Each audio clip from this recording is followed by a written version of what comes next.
Today's history lesson is about how the United States likes to take what's not theirs. So you may have learned in high school history class that Mexico used to look like this. Now it looks like this. And before that, it all looked like this, including Canada. And then the Europeans came. So back to the article. Today I'm going to read Migration, Not Immigration. And this was written in 1984 by the New Movement in solidarity with the Mexican Revolution. Okay, just a reminder, this was in 1984 that this was written. Introduction. Recently, controversy about migration and immigration has been swirling on the airwaves, pages, and screens of the U.S. media. It has centered on the United States' control of its borders and the impact of undocumented workers on the U.S. economy. Republicans and Democrats comment on various pieces of legislation, giving us both sides of the story. This is intertwined with the opinions of professional economists and sociologists, as well as occasional civil libertarians and supposed Latino community leaders. Rarely do we hear from the millions of people themselves who, because of imperialist control of their nations, are forced to leave their homes and families to seek jobs thousands of miles away that the U.S. citizens do not want. And rare yet do we hear from the revolutionary organizations who fight to change the terms of both the debate and the system. For us, the issue of migration raises much more fundamental questions about the relationship of Mexico and the United States, about the U.S. conquest and seizure of over half of Mexico's territory, the current Southwest, about the control and distortion of the Mexican economy to make profits for foreign corporations while millions starve, and about the very nature of the political and economic systems in both the United States and Mexico.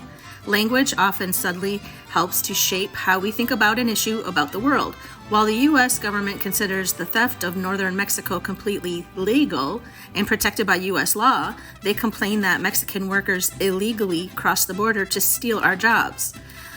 Throughout this pamphlet, legal and illegal are in quotation marks because we do not recognize the right of the United States to establish a legality based on the conquest of nations and peoples.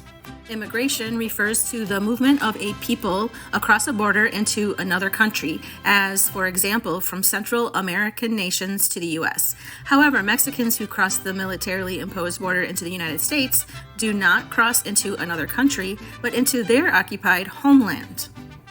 Therefore, we use migration and migrants in referring to Mexicans moving to the occupied territories, since migration is the movement within one given country. The term alien is not used in this pamphlet. Aliens usually conjure up visions of monsters invading from outer space. Used in reference to Mexicans and other third world peoples, this term reinforces the white supremacist ideology that encourages North Americans to see third world people as the source of their problem.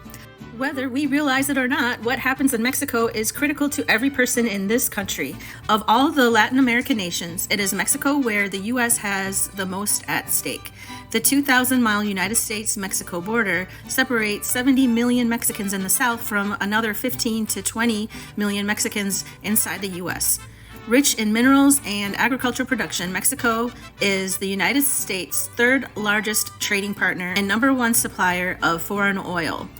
It is an area of massive U.S. corporate and banking investment and increasingly important source of cheap labor for United States business. The Mexican ruling class is represented by the Partido Revolucionario Institucional, PRI, the repressive ruling party, which has never lost a major election in its 54 years. While the PRI government, in collaboration with U.S. interests, has helped the Mexican ruling class to accumulate more and more of the nation's wealth, most of the people live in extreme poverty. 1,000 children die of malnutrition daily, 14 million peasants are landless, and the number of people without adequate or any employment is over 50%. The revolutionary movement is growing in Mexico against these fundamental injustices, with links to liberation movements throughout Central America and in the United States.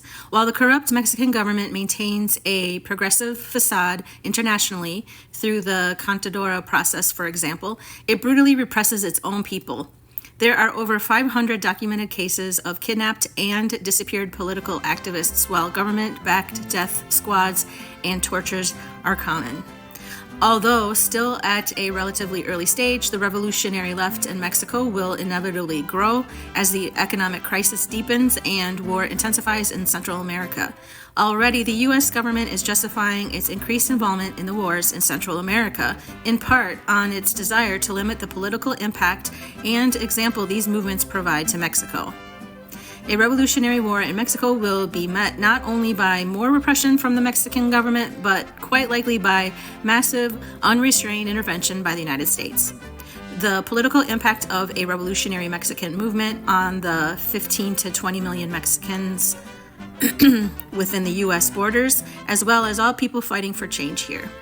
The new movement is a North American solidarity organization that educates North Americans about the economic, political, and historical conditions faced by the Mexican people on both sides of the border.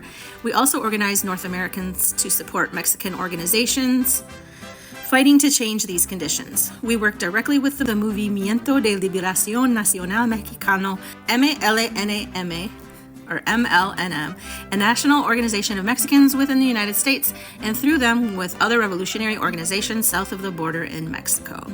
In 1984, I was 12, and I was in high school in the late 80s, and I never learned any of that stuff in school. In part 2, I'm going to be talking about the United States occupation and control of Mexico. I'll see you in the next one.